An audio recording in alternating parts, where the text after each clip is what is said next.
When Operation Save Our Sons was birthed, it was actually birthed as an event, simply as an event, purely as an event, only as an event. It was going to happen one day, and then we were going to be out. We were going to be done. We were going to ride off in the sunset. I had a couple of people, like my son, Pastor Jarvis Wash, from Cocoa Rockledge area, who wanted to do the concept, so we were going to do it with him, and a couple other people who said, man, we all try that. And I was going to be out, Pastor Reuben. I was done. And on the day that we did it, we had over 1,000 young men come and over 150 parents. That was our final count. It was absolutely overwhelming. It was beyond anything we ever imagined. I was blown away. And I was just going to ride off into the sunset and be a one-hit wonder. I was going to be a one-event success. We had over 20 organizations at the table, and many of them are still at the table. They're going to be a part of sharing today. We had done it. We had accomplished our goal. We had created this amazing moment in time, and we were done. And flying on a plane that evening to go preach in Brooklyn, New York, in fact, to preach for Bishop Hezekiah Walker, who commercial, he will be with us all day tomorrow, along with his choir in the evening. The Lord said, you know, this is a national movement. And I could have sworn that he was talking to the person sitting next to me. Because whenever you start to birth something that's bigger than a moment, you have to rely on a lot of skills that you may not even have in the moment. People are oftentimes asking me, okay, how's this supposed to work? And I pretty much tell them, when we both find out, I'll tell you. And that's pretty much where we are today. Why are we here today?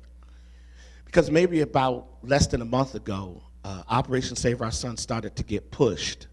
Pastor Wash, Pastor Spade, there were other leaders, Pastor Malone, talking to me, Pastor Charles Goodman in Augusta, Georgia, Pastor Tony Matthews in Waldorf, Maryland, Pastor Rodney Waller in Richmond, Virginia. There were pastors, Bishop Kevin Long in Charlotte, saying, man, we want to do something. We need to do something urgently. Even before the verdict of Trayvon Martin, before the verdict of George Zimmerman, it felt like Trayvon Martin's verdict, huh? Before the verdict came down, we understood that we needed to respond, not so much to that event, but we needed to respond to a culture that created the event itself, the moment in time, as I call it. And so Operation Save Our Sons was being birthed and is still being birthed. I am incredibly encouraged by this crowd. And I know most of the time we say, well, should there be more? There will be. Every great thing starts with a seed. I must admit, I got very little sleep last night. I was probably more nervous about today than I've been about anything, because at the end of the day, an idea is only possible when people embrace it. And I do understand that sometimes the embrace of the idea begins with people embracing the leadership. And so I'm excited that you're here. I'm excited that the pastors that are here, or the persons that are here from various areas are here. All of you who are not from Jacksonville that are here today, would you stand just so we can at least acknowledge and see you? All of you are not here. That's a great start. Amen. Amen. You may be seated. And so here we are today. Here we are, starting another thing. Another thing. So I was riding in the car today after about 3.5 hours of sleep. And I asked the question that we normally ask Malone is, what makes this unique? And Sister Terry, the Lord said to me, George, the question is not what makes Operation Save Our Sons unique. The question, Tamika, is what makes it necessary.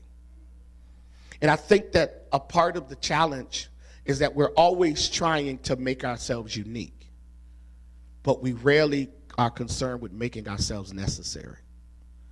Necessary is different from unique because everything is unique. Everything at the end of the day takes on the personality of the people who do it. It has its own unique DNA. We're all unique, but are you necessary? Everybody's unique. The difference for us is that we are feeling a call because we feel necessary. With all of the organizations that are out there engaged in dealing with African American males right now, with the fact that it is now the in discussion, with all of the articles and all of the concepts and all of the stuff being written, both by scholars and fictional writers alike, what makes Operation Save Our Sons unique? That's not the question. What makes us necessary is the question. I do need to say this. I thank my church. You see our ushers who are standing up like they're serving. You guys sit down. It ain't like that today. But thank y'all. I mean, honestly, I almost took up an offering when I saw y'all standing up there. You'll have plenty of time to serve today in some capacity. I really want to take just a few moments then and talk about what makes us necessary. Because this is going to be the selling point, because if you're here today, one of the things that we are praying for is that you will go back to Columbus, you'll go back to Rockledge, you'll go back to Douglas, you'll go back to Waycross, you'll even, in Jacksonville, you'll go back to Charlotte, you'll go back to Richmond, and you will commit to not just do the event that we're going to give to you. Literally, we're going to say, this is how we did this event and had 1,000 young men come, because we have had success. We have shown success is possible. But that you will commit to develop a chapter and become a part of the movement, the evolution of something that's bigger than a singular moment. I do not believe in one-hit wonders. Anyone that knows me knows that I am the guy who fights until it becomes. And that's what I really believe. So what makes Operation Save Our Sons necessary, not just for Jacksonville, not just for Columbus, not just for Atlanta? What makes it necessary for the country as a whole? 3 reasons, then I'm done. The first reason is found in our theme. Our theme is building bridges while tearing down walls for the sake of our sons. Building bridges, Anthony, while tearing down walls for the sake of our sons. Operation Save Our Sons can only work when the local chapter embraces the posture of being an advocate. Please understand that advocacy and activism are 2 different things. Advocacy is about embracing a cause and fighting for that cause proactively. Activism sometimes can just simply be fighting. I think that one of the mistakes that we make as a community is that sometimes we simply take on the role of fighting without the role of advocacy. That's why, for those who, and I see our sister from Jacksonville Beach here today, for those of us who are committed to doing Operation Save Our Sons, it's about advocacy. It's about standing for our young men. But sometimes standing for them doesn't mean that we pacify them, but rather that we call them to accountability. The theme, the message of Operation Save Our Sons, pastors, is reconciliation and unity. What is more consistent with the message of the gospel than reconciliation and unity? And so it's found in our theme. We're necessary because, strangely enough, we are embracing this sense of advocacy. We understand the assignment is to be for something and not always against something. The second reason is found in our approach. Here's the most amazing thing. The only way for Operation Save Our Sons to work is through collaboration. No chapter will be successful being a singular entity or an entity all to itself. The day is done for us to only do us and to actually create isolation intentionally because we fail to understand that teamwork and collaboration is really the system that births longevity and success. We were able to bring together 1,000 young men, not because John Guns is this amazingly charismatic figure, because depending upon who you talk to, I may be more of an issue than the answer. We were able to bring together 1,000 young men because we had so many people at the table who, I mean, honestly, can I be totally transparent? I started it, but there was a time, sharing about 5 weeks, Dwayne, I didn't even go to the meetings. I was out of town trying to save the saints in other parts of the country. And I was preaching everywhere, and they were meeting, and they were coming together, and they were birthing the idea. The original idea from that I had was boring and unattractive. It sounded great when I was the only one talking to myself. But man, when we took that idea and we put it in the incubator of great minds and creative minds and people who do this every day and people who are committed to this, and they started to turn that thing around in their head and they started to dialogue and to discuss, all of a sudden, Save Our Sons went from a judge and a policeman standing up there having their 10 minutes of lecture time to being a creative, interactive experience that seriously was so inspirational until teenage boys stayed willingly for 4 hours. Willingly, they stayed. And the reason why is because the Save Our Sons Summit wasn't John Gunn's bright idea. It was a collaboration of gifted people with passion. When you go back to your area, if you embrace the challenge of of organizing a chapter, you must go back understanding that what makes us necessary is that you're going to become the bridge builder. This is not a black thing or a white thing. It's a right thing. It's what we should do. And it's going to only work when we come together. Here's what's amazing. The Florida Times-Union, which has never been my most favorite paper, I remember Cynthia, years ago, your pastor was plastered all over the metro section for all of the issues they could find about us. Strangely enough, a couple of weeks ago, I stood before the Florida Times-Union editorial board, and I was interviewed by the editorial board. Anyone who understands what that means that they embrace the cause at a significant level. The editorial board doesn't meet with everybody that's got a good idea. And the editorial board is not always on board, but they embraced it. And even the first article written by Mark Woods, when read through the lens of optimism, I walked away encouraged because he caught the very essence of this. The schizophrenia of Operation Save Our Sons is that we're not liberal or conservative. We're not Republican or Democrat. We are an organization committed to the salvation of a group of young men who presently are under siege. And we understand that we have to have white and blacks and Latinos, and we have to have the educational system and the economic system and the religious system. We understand all of the sectors have to be at the table. So when we did our town hall meeting, we had a Latino woman, we had a white female CEO, we had an Italian school board, a school superintendent, we had African-American pastors, we had an African-American youth minister, we had people from across the board, across the community here. The only way it works is collaboration. That's what makes us necessary, because our country is so divisive and divided right now. Tell anybody that can, and I will say this, when you start to build bridges, people will think you're selling out. But the great thing about building a bridge is while they think you're selling out, you're actually buying. You're purchasing peace and unity and wholeness. So this only works because of our approach. Here's the last thing, and then I'm done. What makes us necessary is found in our goal. Our country desperately needs improvement in terms of its systems, Ronnie. Our systems need to be corrected. They do. Our legal system, our economic system, they do. No ifs, ands, or buts. But you know what I'm discovering? For an African-American male, we must develop in them the ability to be accountable. I think that's been our mistake.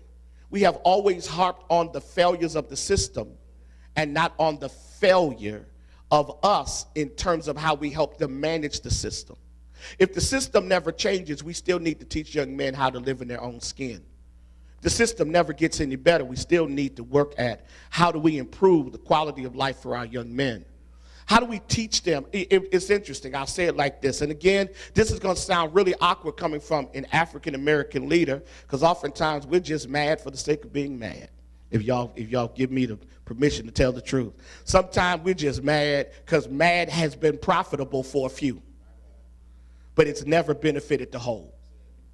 I had finished church one Sunday, Cheryl, and I was at the gas station over here in the hood trying to get to the house. For some reason, my daughter didn't have enough gas in one of the cars, so we had to stop. So we stopped at the gas station, and we were at the gas station, and I walked in with her, like me walking in is going to do anything. If anything break off, I'm going to be behind the counter faster than her. My attitude going to be, what took you so long? So we at the gas station, and this brother walks up to me. Many of you would know him. He's the brother who's the announcer at the Rays football game. He is, I can't even remember his name. He's got a nickname. Big old light-skinned guy.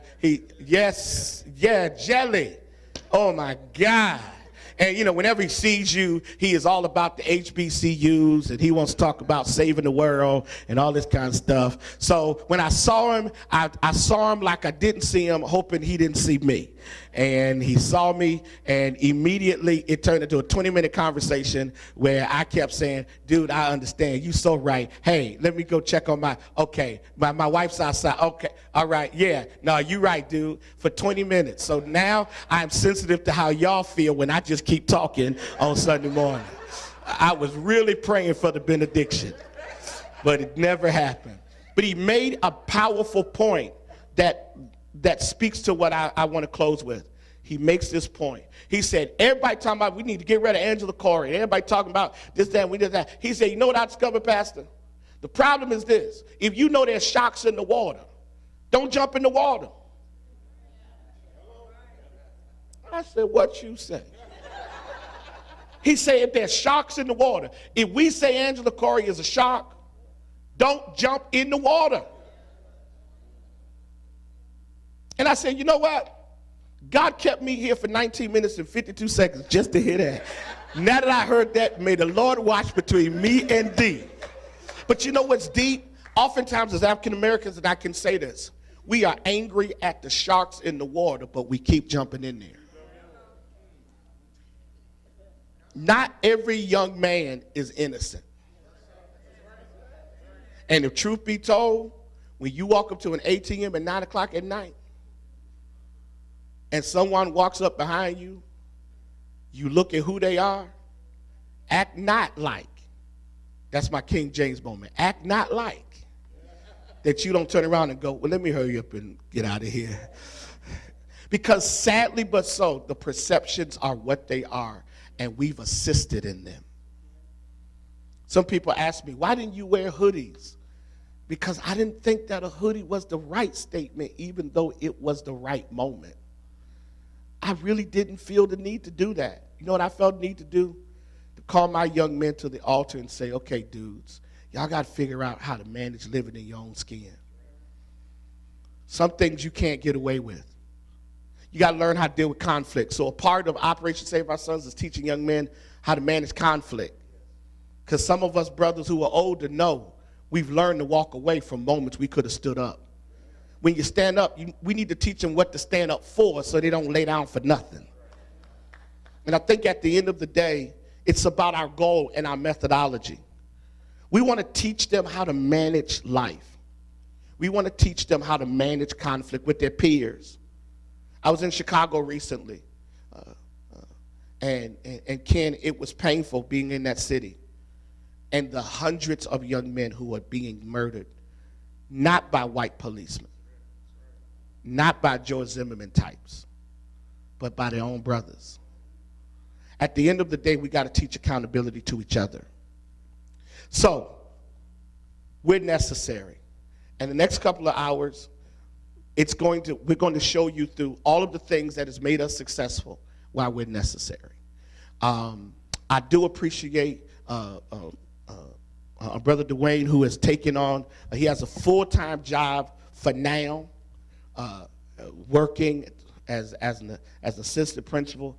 But our goal is to become so viable of an organization until we require national staff. I'm grateful for Pastor Hardwick in Jacksonville, who has now assumed the role of being the Jacksonville chapter coordinator, which means I'm no longer responsible for Jacksonville as a whole. So I can now throw all of my attention to being responsible for the national organization and its development. And to all of you who are here, the persons who are going to come now are amazing persons who helped to shape this organization. When I promise you, it started with next to nothing, with nobody but me and a conversation in the conference room, doing the third Sunday in February to where it is today. These persons are the ones who've taken it to the next level. And so I'm going to turn it back over to Brother Dwayne. Thank you all for being here. I can now go be with the Lord now in a very quiet way, because I was nervous because I thought nobody was coming. At least y'all came. So now I'm going to take a picture of all of y'all and make it seem like 1,000 people were here. Amen. I love you all. Thank you all for coming. I pray that when this is over with, you will make a real commitment to the vision, and that collectively we will make this happen. All right, Brother Dwayne, thank you. All right. Thank you, Pastor. As the MC, I get to do a few things that's not on this list. And one thing I want to do, even though we don't have everyone here, you won't hear from everyone that was on the committee for Save Our Sons, but I would like to recognize this young man who was on the committee for Save Our Sons. We needed one of the portions of Save Our Sons, we wanted a police officer to come and speak to the kids about the system. And we had like 5 or 6 meetings, and this young man named kept coming up in a meeting. This is who we want, this is who we want. So we finally got in contact with him, and he came on board and caught fire. And when I tell you he was dynamic, for those of you that didn't make it to the event, he was dynamic. And I see him in the audience. I just want to say thanks a lot, Officer Delaney Holly, for everything you did and everything you're still doing for the organization. And also another member that came on board, this dynamic man came on later and is now a board member for Operation Save Our Sons, and that's our next sheriff, Ken Jefferson. Let's give him a hand also. And with that same vigor, this young man came on board and was outstanding and is dynamic, and I don't know what to say. He's one of my mentors also in the educational field. Brother George Maxey, let's give him a hand also. Without these people, we wouldn't have had the event wouldn't have been a success that it was without these people, and I just wanted to recognize them. Next, we're going to bring up our chapters advisor for establishing chapters, Reverend Bracy Taylor. He's a board member for Operation Save Our Sons. He's a key account manager and ethics manager for Northeast Florida Sales, which is a subsidiary of Anheuser-Busch. And he's also the committee member of Fathers Calling Fathers. Let's give Reverend Bracy Taylor a hand. Thank you. Good morning, everyone. I feel like I'm finna preach, but I'm not. The reason why I'm here is to challenge everyone the need for chapters throughout our country. I want to focus on 3 main areas, and the first one is the movement. We have to take this as a movement. It is not an event, it is not a season, it is not a program, or just a good idea. If you recall in history, every great movement, it started with a voice for the people. And Dr. John Eric Gunn is our voice and visionary for this movement. I really believe that this is a time in history to make a difference for the betterment of our sons. And you may say, why do we need chapters? This is the reason why we need chapters. in every city as much as possible across the country. Me, being a successful businessman today, I had gaps in my life that needed to be filled. I had unanswered questions that only my birth father could answer, who was not in my life to give me those answers. So that's why I have a personal commitment as far as working with this organization. Because growing up, I had questions I couldn't answer. Who am I? Why do I do the things that I do? We have young men today that are struggling with these questions because they do not know their DNA, who they are connected to. It's nothing better to sit down and have a conversation with your dad, and as you grow up and you can understand the reason why you do the things that you do. But just think about those young men who do not have that opportunity to have a father in their life. Then they grow up not knowing how to be fathers themselves because they had no one in life to train them how to be fathers. So that is what we need to do. That's why we need chapters throughout this country to show them how to be fathers. I think that's very important. So how do we make this? How do we make it happen? It all starts with a desire that we can sit down and tell other young men how we were successful. The movement will make a difference in many lives. Second is protocol. We have programs that will have a systematic approach to identify the behavior problems to help create methods to address their needs. The industry that I'm employed by, we have the same look in every city. I stress that, every city in the country, we have the same look, we have the same message that we send to the public. It is our signature of excellence. Our chapters will have the same message and the same look, with only slight modifications based on demographics and geographical areas. Operation Save Our Sons will reproduce and develop our signatures in cities across the country. B, we will talk the same language to reach the community by developing a product of excellence. You may ask the question, well, what will be the results of the products in years to come? Here it is. We have successful young boys becoming men that can raise sons the right way. C, we will have to believe that this is a movement. It's just not an event that we are going through today, but it is a movement. It's very important that we create that mindset moving forward. This will be a movement, ladies and gentlemen. So why would God trust St. Paul with this movement? One of the reasons, because we've been successful here with our men's ministry, having a detailed men's ministry. And also St. Paul, one of the first organizations to start a program called Neighborhood Accountability, dealing with troubled young men in the community, where I served on the board and sit and watch and talk to young men that what we will look at being hard in the street.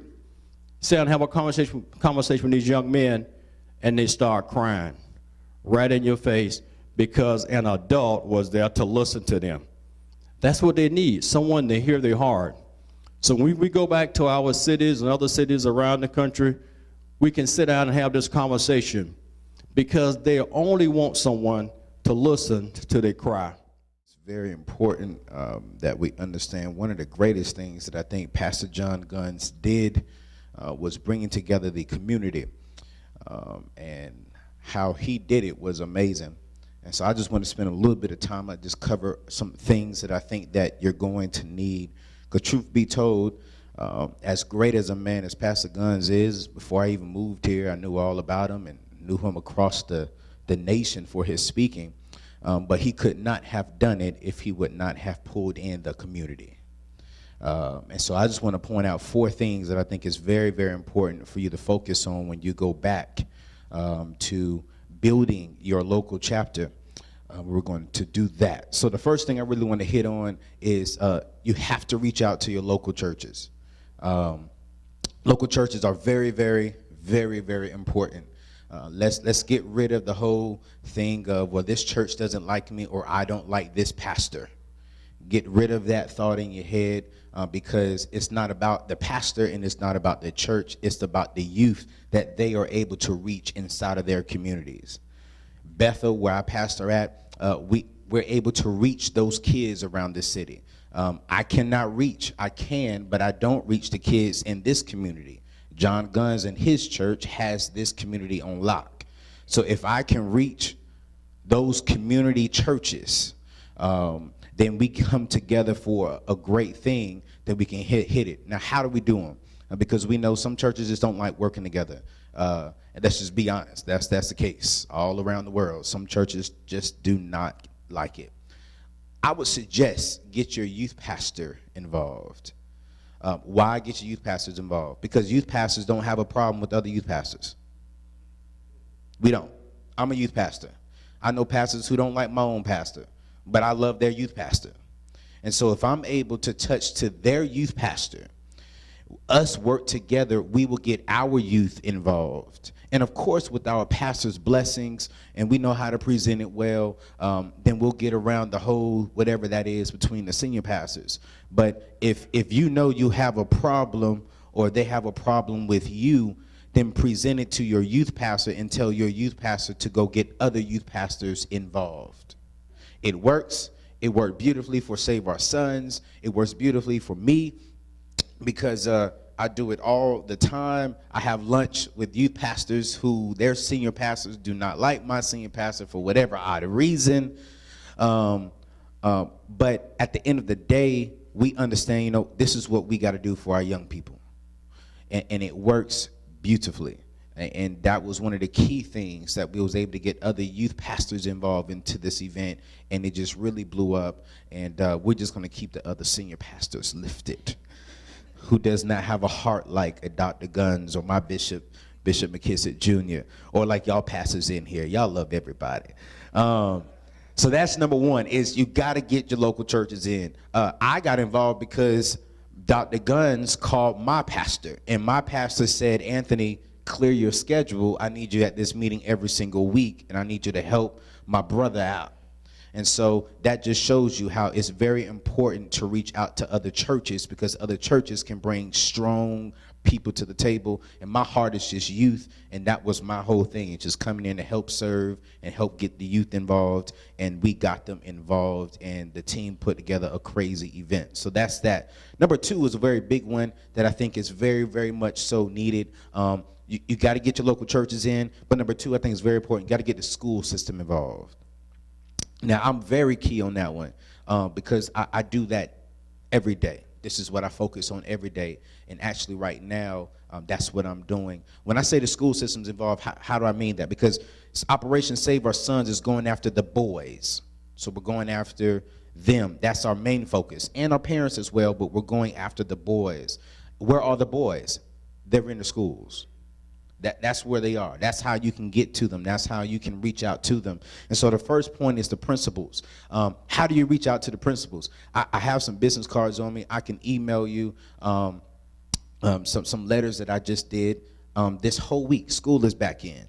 And I sent every single middle school and high school principal a letter from me. Not saying nothing spiritual. Just saying, hey, how are you doing? I would like to treat you and your assistant principals to some coffee. Just want to sit down and just see how Bethel can serve you this year. I heard back from every single principal other than one. And I was just at Ed White just the other day meeting with the principal. And I've met with over 6 of them. And I have like 7 more meetings next week. The principals are hungry for the churches to be involved, but they're not looking for you to preach. They're looking for you just to serve and to be a positive mentor. But what I have learned within the school system, if you can just go there and just say, hey, young man, pull up your pants, they're going to ask you who you are. Tell them my name, Anthony. The next thing you know, the kids are saying, oh, that's the youth pastor from Bethel, or that's the youth pastor from Dr. Gunn's church. Or now they start knowing who you are and what you stand for. And I didn't come in there with my Bible and my tie on. You know, so I just sit there, I just chill. Hey, young man, pull up your pants. Hey, man, you ain't got to disrespect a girl like that. That's what the principals are hungry for. But then don't get it twisted. I walked into the Sandalwood High School thinking we're just going to talk about just chilling and talking about the kids. And she flipped it on me. She said, can you please pray right now for me? And so you never know exactly what's going to go on. But one of the key points in this, in creating this organization, if it's going to be successful, is you have to hit the school system. But you have to hit it in a creative way to the point to where you're not coming at it as a pastor. You're coming as if, how can I help you? Because at the end of the day, they can help you by giving you access to those kids. And so that's the principles. And then the next one it can open up doors. It may not get you in front of the kids because the principals are going to be the ones going to get you in front of the kids, is your school board people. I could also send you a letter or send the same thing. The school systems, they know who Anthony O'Neill is now. Every principal got an email from me. I'm meeting with every single one of them, except for one principal who told me no. But she's all right. I was expecting that one from her.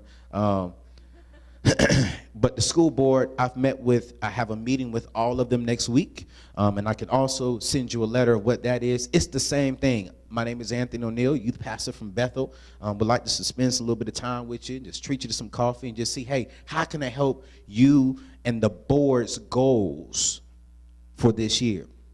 So I met with them and boom, boom, boom, boom, boom. One thing's leading to another, and they're telling me how I can help them. And the majority of all of them said, how can we help you get to our kids? Well, let me tell you, I got this Operation Save Our Sons thing that we're about to start here in Charlotte, North Carolina. I would love to see how we can include that. But the whole approach is you're not coming from a pastoral or a God thing. You're just coming as a young man, young lady saying, hey, how can I serve you? How can I touch these kids? And all of them would say, boom. And the last one in the school system is your superintendent. Superintendent's a member of this church. Kind of jealous, Dr. Guns, but he's a great guy. I met with him yesterday as well. We spent about 45 minutes just simply talking. And the first thing I told him was, how can I serve you? What do you need? And so we started talking about, what he needs and what all he's doing. And then at the end, he said, Anthony, I need to get more pastors. How can I get you all closer to the youth? Well, I'm glad you said that there, Dr. Vitti. Well, there's this thing called Operation Save Our Sons thing that we're going to be doing here in Charlotte, North Carolina. It's just always about how you present yourself.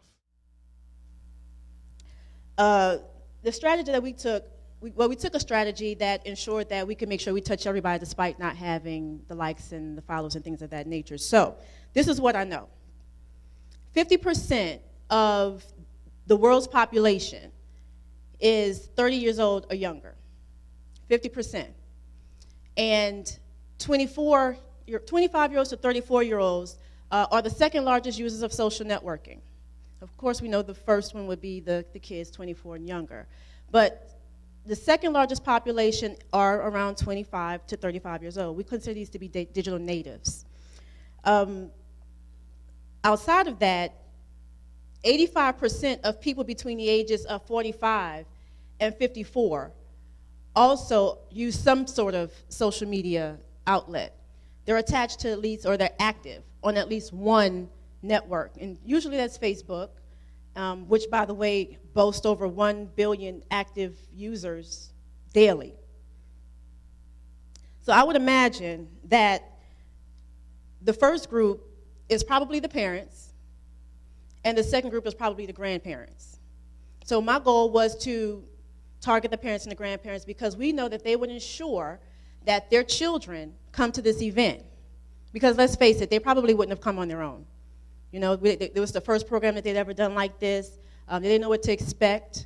So we had to ensure that the parents and the grandparents would make sure that they got there. And once the parents saw the postings and the event started to grow very fast. So how many followers did we have?